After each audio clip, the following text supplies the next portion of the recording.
नमस्कार साथियों, जय हिंद। मेरा नाम है प्रीतेश जोशी और आप सभी का स्वागत है कक्षा 12 के इतिहास विषय के अध्याय नंबर 6 की तरफ, जिसका नाम है 1919 से लेकर 1945 के मध्य का विश्व। इस पूरे के पूरे अध्याय में हम समझने की कोशिश कर रहे हैं कि 1918-19 के बाद, यानी कि जब प्रथम विश्व युद्ध खत्म हो गया था, उसके बाद विश्व में किस प्रकार परिवर्तन आए 1945 तक। यानी इस पूरे के पूरे अध्याय में हमने सामाजिक परिवर्तन के बारे में चर्चा करी, हमने आर्थिक परिवर्तन के बारे में चर्चा करी, हमने राजनीतिक परिवर्तन के बारे में चर्चा करी। इससे पहले वाले भागों में हमने महामंदी के बारे में ज़िक्र किया था, हमने द्वितीय विश्व युद्ध के बारे में चर्चा करी थी। आज यानी कि भाग नंबर 5 के अंदर हम चर्चा करेंगे कि किस प्रकार 1945 के किस प्रकार अब द्वितीय विश्व युद्ध जो था वो पूर्णतः खत्म हो गया था और उसको खत्म के साथ ही अब एक ऐसे संघ की माँग होने लग गई थी, जिससे विश्व के अंदर सुरक्षा आए, जिसके अंदर विश्व के अंदर जो है वो एक शांति का भाव जो है वो पैदा हो। तो चलिए चर्चा करेंगे यानी भाग नंबर 5 संयुक्त राष्ट्र संघ के बारे में।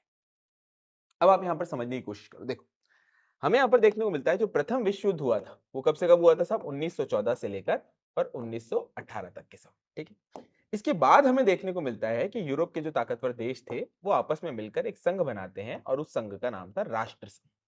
क्या नाम था भैया? राष्ट्र संघ। लेकिन राष्ट्र संघ जो था वो पूर्णतः फेल हो जाता है, क्यों? क्योंकि पहली कारण तो ये रहता है कि साहब जो अमेरिका था, वो अपने आप में राष्ट्र संघ से दूरी बना लेता है। साथ-साथ में राष्ट्र संघ की जो सारी की सारी बातें थी, वो सारे के सारे देश जो थे वो पूर्णतः नहीं मानते। जैसे जापान के ऊपर जब बात करी गई, तो जापान जो है अपने आप में राष्ट्र संघ से पूर्णतः अलग हो गया। तो इस वजह से हमें देखने को मिलता है कि देश के अंदर जितने भी राष्ट्र थे, उन सभी के अंदर एक अपनत्व का भाव नहीं था और ना ही ऐसा कोई ताकतवर संगठन था, जो उनके ऊपर प्रभाव स्थापित कर सके। जैसे एग्जाम्पल के तौर पे समझो, आज हम जिस देश के अंदर है ना, उसका कानून हमें मानना पड़ेगा, नहीं मानोगे तो जेल हो जाओगे। पर क्या किसी राष्ट्र को जेल हो सकती है क्या? राष्ट्र अपने आप में पूर्णतः संप्रभु है, सोवरीन है, तो वो अपने आप में किसी से दबने वाले हैं नहीं। उनको प्रभावित किया जा सकता है, इसी वजह से इन संगठनों की हमें देखने को मिलता है कि स्थिति अपने आप में बड़ी दयनीय है। अब स्थिति क्या हुई? अब स्थिति ये हुई कि साहब 1939 से लेकर और 1945 तक हमें द्वितीय विश्व युद्ध देखने को मिला। यहाँ पे सेकंड का मतलब हो गया साहब द्वितीय विश्व युद्ध देखने को मिला। इसके बाद जब दुनिया के अंदर इतना भीषण महायुद्ध हुआ और एटॉमिक वॉर हुई, तब दुनिया के सारे देशों को लगा कि साहब हमारे लिए कोई ना कोई ऐसा प्लेटफ़ॉर्म होना चाहिए, जहाँ पर बातें करी जा सके, जहाँ से बात करके चीज़ों का हल निकाला जा सके। ये प्लेटफ़ॉर्म जो है वो अपने आप में पूर्णतः लोकतांत्रिक हो और सभी राष्ट्रों की यहाँ पर बात सुनी जाए। इस वजह से हमें देखने को मिलता है कि संयुक्त राष्ट्र संघ की यहाँ पर ज़रूरत जो है वो पूर्णतः पड़ने लगी। अब संयुक्त राष्ट्र संघ की अगर हम बात करते हैं तो देखो यहाँ पर सकारात्मक और नकारात्मक दोनों चीजें। सकारात्मक ये है कि काफी सारे ऐसे युद्ध जो है मतलब 1945 के बाद से अभी तक कोई ऐसा महायुद्ध या विश्व युद्ध तो नहीं हुआ। काफ़ी सारे ऐसे युद्ध हुए हैं, पर वो क्षेत्रीय युद्ध हैं।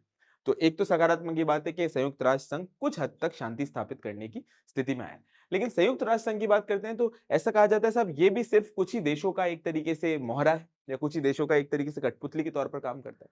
तो इस वजह से हम इस पूरे के पूरे आज वाले पार्ट के अंदर संयुक्त राष्ट्र संघ के बारे में चर्चा करेंगे, इसके सकारात्मक, नकारात्मक सभी बिंदुओं के ऊपर एक विस्तृत चर्चा करेंगे।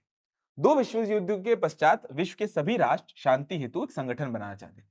सभी राष्ट्र स्थायी शांति चाहते थे, जिसके कारण संयुक्त राष्ट्र संघ का यहाँ पर पूर्णतः जन्म हुआ। क्योंकि देश अपने आप में परेशान हो गए थे, आर्थिक व्यवस्था जो थी वो चरमरा गई थी। एटॉमिक वॉर दुनिया ने पूर्णतः देख लिया था कि किस प्रकार नागासाकी और हिरोशिमा के ऊपर जो है वो बम धमाके करे गए।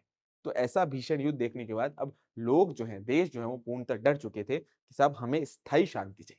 ऐसा नहीं कि राष्ट्र संघ की तरह 20 सालों के लिए शांति हो जाए, अस्थायी शांति हो जाए, हमें स्थायी शांति चाहिए, जिससे मानव होने के नाते हम हमारे अधिकारों की स्थापना कर सकें, हम और दूसरी चीज़ों के ऊपर ध्यान दे सकें। 1941 को अमेरिकी राष्ट्रपति रूज़वेल्ट तथा ब्रिटिश प्रधानमंत्री चर्चिल अटलांटिक महासागर में एक युद्ध पोत पर मिले, जिसे अटलांटिक चार्टर जो था वो पूर्णतः तैयार हो। एक युद्ध पोत के ऊपर मिलते हैं अटलांटिक महासागर में और वहीं पर एक चार्टर बनाया जाता है, जिसे हम अटलांटिक चार्टर के नाम से जानते हैं। अब ये जो अटलांटिक चार्टर है, यही अपने आप में संयुक्त राष्ट्र संघ की एक मान लो कि नींव है। 1942 के अंदर अमेरिका, रूस, फ्रांस, इंग्लैंड, चीन और भारत ने अटलांटिक चार्टर का पूर्णतः समर्थन किया तथा रूजवेल्ट ने इस समूह को संयुक्त राष्ट्र का नाम यहाँ पर दिया। सैन फ्रांसिस्को में 25 अप्रैल से 26 जून 1945 तक एक सम्मेलन हुआ, जिसमें 51 राष्ट्रों के प्रतिनिधियों ने यहाँ पर पूर्णतः भाग लिया। 51 राष्ट्रों के प्रतिनिधियों ने यहाँ पर पूर्णतः भाग लिया। यानी अब और देशों को पूर्णतः जोड़कर और ऐसे संगठन, एक ऐसे संघ की स्थापना की बातें की जा रही थी, जो कि शांति स्थापित करने में पूर्णतः कारगर हो। सभी राष्ट्रों के समर्थन के पश्चात 24 अक्टूबर 1945 को यह चार्टर लागू हुआ। कौन सा चार्टर लागू हुआ? अटलांटिक चार्टर, जो हमने चर्चा करी थी अभी। हुआ तथा इसी दिन जो है हमें संयुक्त राष्ट्र संघ का पूर्णतः जन्म भी देखने को मिलता है। इसका मुख्यालय हमें न्यूयॉर्क में देखने को मिलता है। इसका मुख्यालय जो है वो न्यूयॉर्क के अंदर देखने को मिलता है। अब हम संयुक्त राष्ट्र संघ के उद्देश्य के ऊपर चर्चा करते हैं, इसके ऑब्जेक्टिव्स के। देखते हैं एक-एक बिंदु के ऊपर चर्चा करते हैं। अंतर्राष्ट्रीय शांति व सुरक्षा का सुनिश्चित करना है। यहाँ पर पहला काम बिल्कुल इंपॉर्टेंट है कि साहब अंतर्राष्ट्रीय शांति और सुरक्षा को सुनिश्चित करना। कैसे? साहब देखो, देशों को अपने आप में आपस में मिलकर रहना बड़ा ज्यादा मुश्किल है। क्यों? क्योंकि राष्ट्र हित जो है वो सर्वोपरि आ जाता है। अब जिस तरीके से मैं कह रहा था कि साहब सामान्य लोगों को कानून का डर होता है, लेकिन देश को, राष्ट्र को किस कानून का डर होगा? इस वजह से पहला जो इसका ऑब्जेक्टिव था वो अंतर्राष्ट्रीय शांति और सुरक्षा का भाव जो है वो पूर्णतः उत्पन्न करना। अंतर्राष्ट्रीय मतभेदों एवं झगड़ों को आपस में सहयोग द्वारा पूर्णतः खत्म करना और सभी राष्ट्रों के बीच मैत्रीपूर्ण संबंध पूर्णतः स्थापित करना। अब आप समझो, संयुक्त राष्ट्र संघ एक ऐसा जगह है जहां पर जो धुर विरोधी है, जो आपस में पूर्णतः दुश्मन है, वो भी एक जगह जाकर और अपनी बातों को वहां पर रख सकते हैं। और कभी भी युद्ध जैसी स्थिति आने से पहले वो दुनिया को भी चेतावनी दे सकते हैं कि देखो भाई, आप हम या तो हमारे बीच में मध्यस्थता करो, हमारी समस्या का हल करो, वरना युद्ध जो है वो होकर रहेगा। तो इस वजह से पूरी की पूरी दुनिया, इस पूरी के पूरे मामले को दुनिया तक पहुंचाने का काम जो है वो संयुक्त राष्ट्र संघ का प्लेटफॉर्म अपने आप में पूर्णतः करता है। अंतर्राष्ट्रीय स्तर पर सामाजिक, आर्थिक व सांस्कृतिक समस्याओं के समाधान के लिए तथा सभी राष्ट्र के सहयोग प्राप्त करना, विश्व के अंदर वंश, जाति, धर्म, लिंग आदि भेदभावों को पूर्णतः समाप्त करके मानवाधिकारों यानी ह्यूमन राइट्स की पूर्णतः रक्षा करना और किसी भी देश के आंतरिक मामले के अंदर हस्तक्षेप न करना, यह अपने आप में सबसे इंपॉर्टेंट और ध्यान रखने वाली बात है।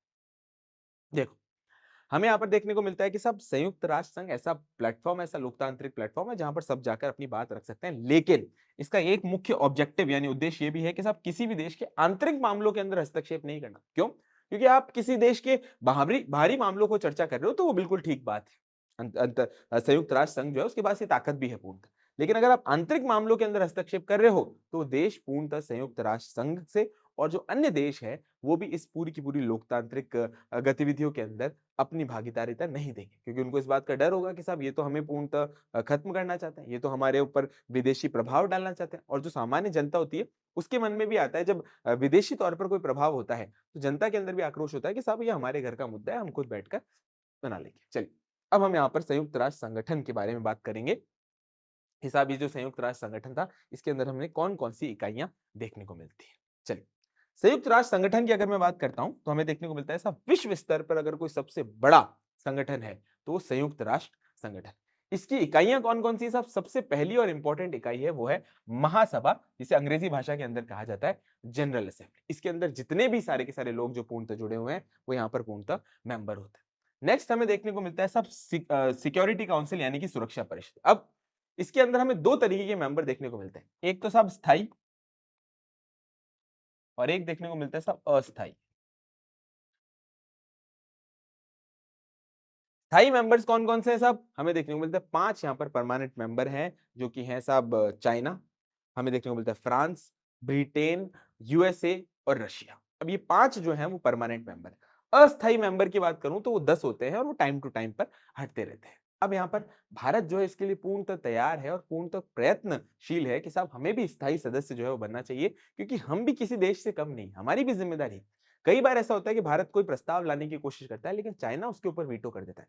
पाकिस्तान के खिलाफ भी जो है वो भारत प्रस्ताव लाने की कोशिश करता है, पर चाइना हमेशा पाकिस्तान से अपनी दोस्ती निभाने के चक्कर में वीटो यहाँ पर कर देता है। तो इस वजह से स्थायी सदस्य होना अपने आप में बड़ा जरूरी है। नेक्स्ट हमें देखने को मिलता है सब आर्थिक और सामाजिक परिषद यानी इकोनॉमिक और सोशल काउंसिल, फिर न्यास परिषद देखने को मिलता है, अंतर्राष्ट्रीय न्यायालय देखने को मिलता है और सचिवालय देखने को मिलता है। सचिवालय पूर्णतः इस संयुक्त राष्ट्र संघ की प्रशासनिक इकाई है, यह अपने आप को बिल्कुल ध्यान रखना है, प्रशासनिक इकाई के तौर पर काम करता है। चलिए, अब एक एक संगठन के ऊपर विस्तृत चर्चा करते हैं, मतलब जो संयुक्त राष्ट्र संगठन की इकाई है उनके ऊपर चर्चा करते हैं। पहले ये सब महासभा, यह संयुक्त राष्ट्र संघ का सबसे महत्वपूर्ण अंग है। इसे विश्व संसद भी कहा जाता है। अब भैया, विश्व संसद क्यों कहा जाता है? क्योंकि दुनिया के जितने भी देश हैं वो पूर्णतः जो यूनाइटेड नेशन से, संयुक्त राष्ट्र संघ से जुड़े हुए हैं, वो अपनी भागीदारिता यहाँ पर पूर्ण देते हैं। जैसे देश के अंदर लोगों का प्रतिनिधित्व करने के लिए एक संसद होती है, उसी तरीके से देशों का प्रतिनिधित्व करने के लिए एक विश्व संसद होती है, जिसे हम महासभा की संज्ञा देते हैं। प्रत्येक सदस्य जो है वो राष्ट्र के 5 प्रतिनिधि होते हैं, परंतु उस राष्ट्र का वोट जो है वो एक ही होता है। ये हमें ध्यान रखने वाली बात है कि 5 प्रतिनिधि बैठ सकते हैं लेकिन वोट जो है वो अपने आप में एक है। तो आप ये बात बिल्कुल कह सकते हो कि ये संगठन जो है वो पूर्णतः लोकतांत्रिक है।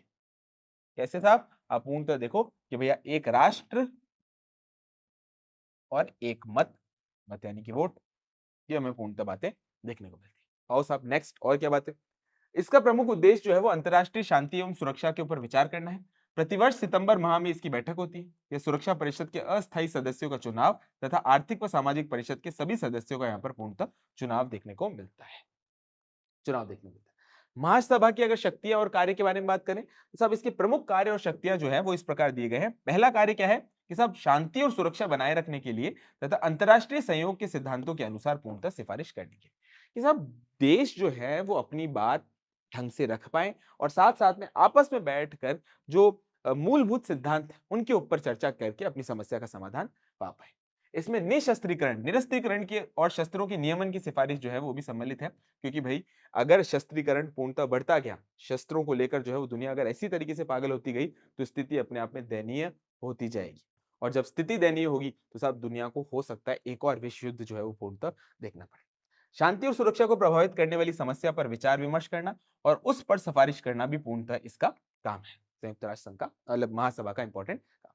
सभी राष्ट्रों के बीच मैत्रीपूर्ण संबंध पर आघात करने वाले किसी भी मामले को शांतिपूर्ण समाधान के लिए सिफारिश करना, न्यास परिषद के माध्यम से न्याय समझौते के अनुपालन का निरीक्षण यहाँ पर पूर्णतः करना भी इनका काम है। सुरक्षा परिषद के 10 स्थायी सदस्य, आर्थिक एवं सामाजिक परिषद के 27 सदस्य और न्यास परिषद के निर्वाचित होने वाले सदस्यों को चुनना, अंतर्राष्ट्रीय न्यायालय के न्यायाधीशों के निर्वाचन तथा सुरक्षा परिषद की सिफारिश पर महासचिव की यहाँ पर नियुक्ति करना। ये जो महासचिव होता है वो अपने आप में सबसे मुख्य व्यक्ति होता है इस पूरे के पूरे संयुक्त राष्ट्र संघ का।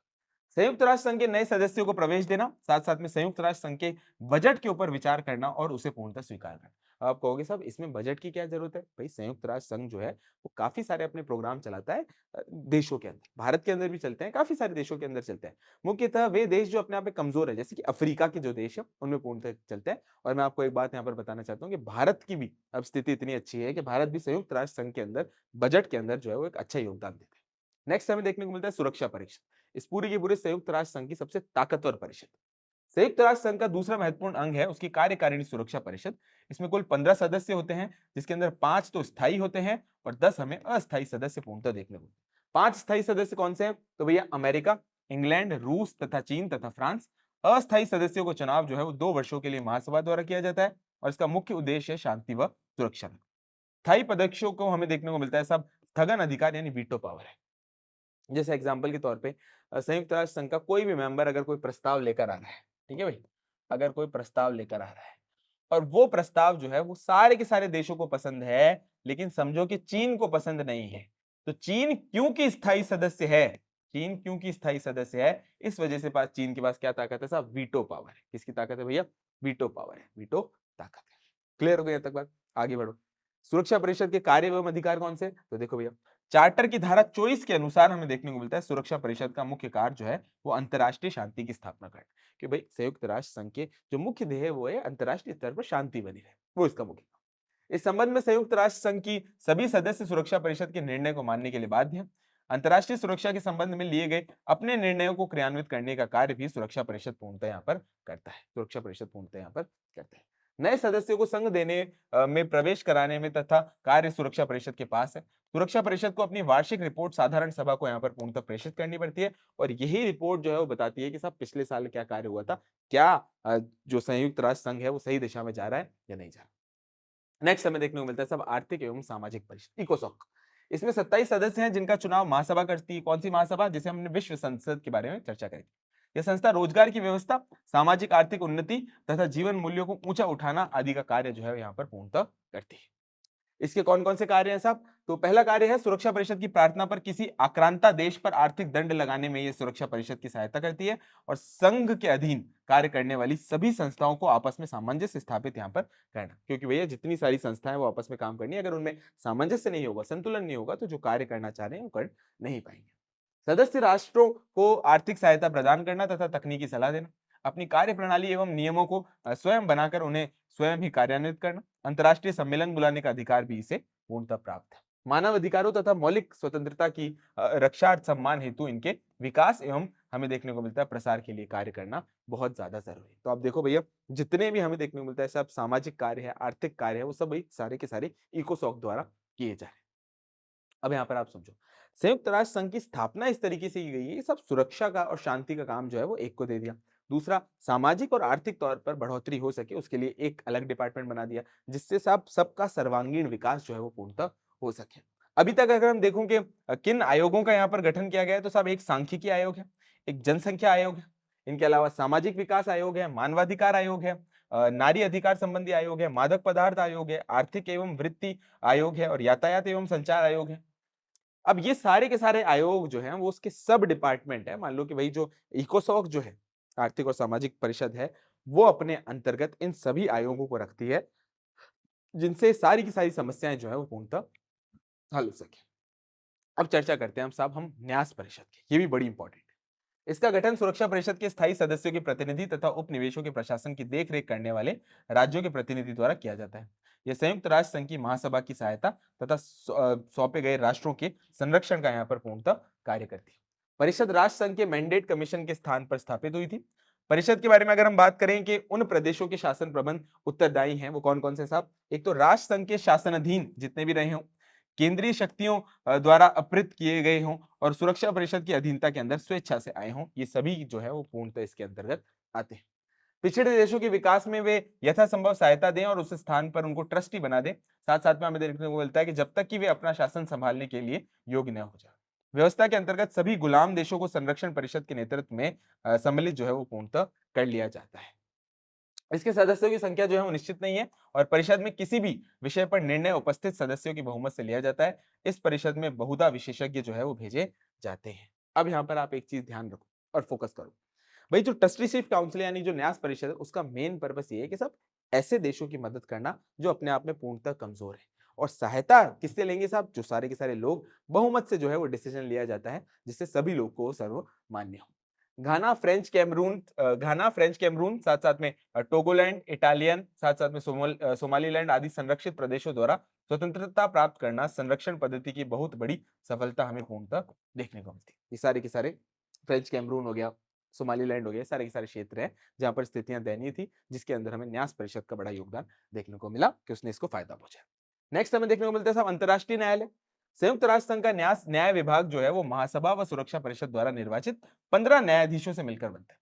इसकी नियुक्ति 9 वर्षों के लिए की जाती है साहब, जिससे उनको भी पूर्ण एक बढ़िया कार्यकाल मिल सके।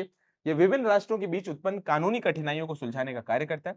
इसमें 15 ही स्थायी न्यायाधीशों के अलावा अतिरिक्त न्यायाधीश भी नियुक्त करने की व्यवस्था है। अंतर्राष्ट्रीय न्यायालय की गणपूर्ति जो है हमें 9 देखने को मिली है। यहाँ पर हमें बड़े न्यायालय, अगर आप जैसे कहेंगे कि साहब भारत के अंदर सुप्रीम कोर्ट, हाई कोर्ट है, इंटरनेशनल स्तर पर कौन है? साहब इंटरनेशनल कोर्ट ऑफ जस्टिस है, हेग नेदरलैंड्स के अंदर जो है इसका पूर्णतः हमें हेडक्वार्टर देखने को मिलता है। न्यायालय के सभी निर्णय जो है वो बहुमत से लिए जाते हैं। बहुमत न होने पर सभापति का निर्णायक मत जो है वो मान्य होता है।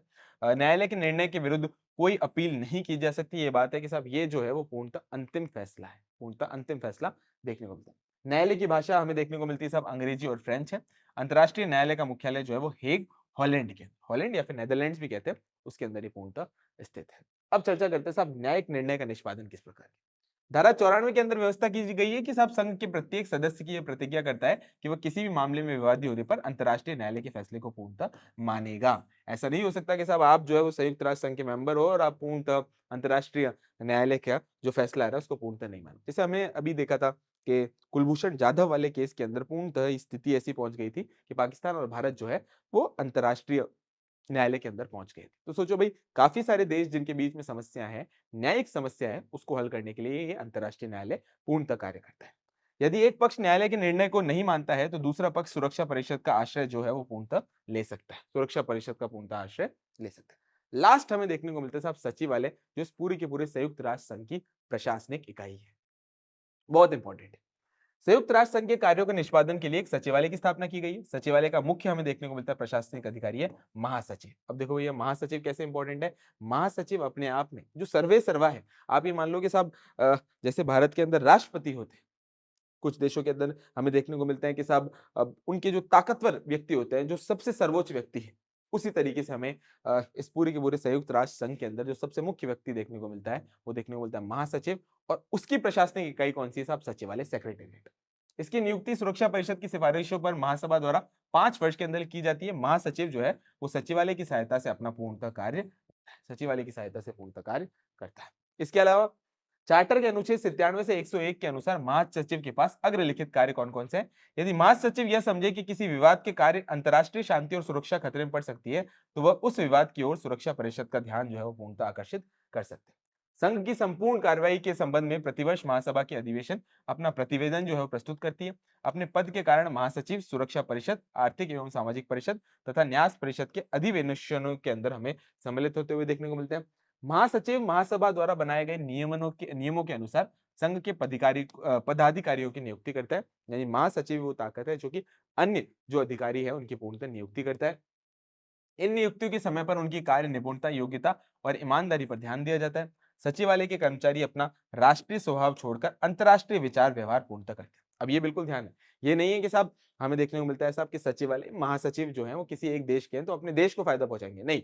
अब वो महासचिव किसके साहब संयुक्त राष्ट्र संघ के, तो उनकी जिम्मेदारी बनती है कि वो सभी के लिए जो है वो पूर्णतः बात करें, अंतर्राष्ट्रीय स्तर पर जो है वो बढ़ोतरी करें। ये हमें पूर्णतः देखने को। अब अंत में हो गया साहब महासचिव और सचिवालय का कॉन्सेप्ट।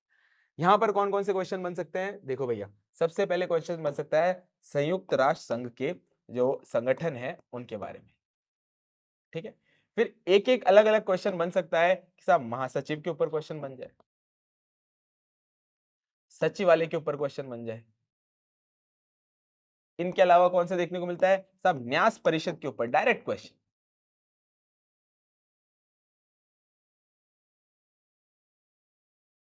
इसी तरीके से सुरक्षा परिषद के ऊपर भी एक एक question direct point two point बन सकता है। अपने को परेशान नहीं होना, हर चीज को पॉइंट के अंदर तोड़ना है जिस तरीके से आपकी स्लाइड बनी हुई है।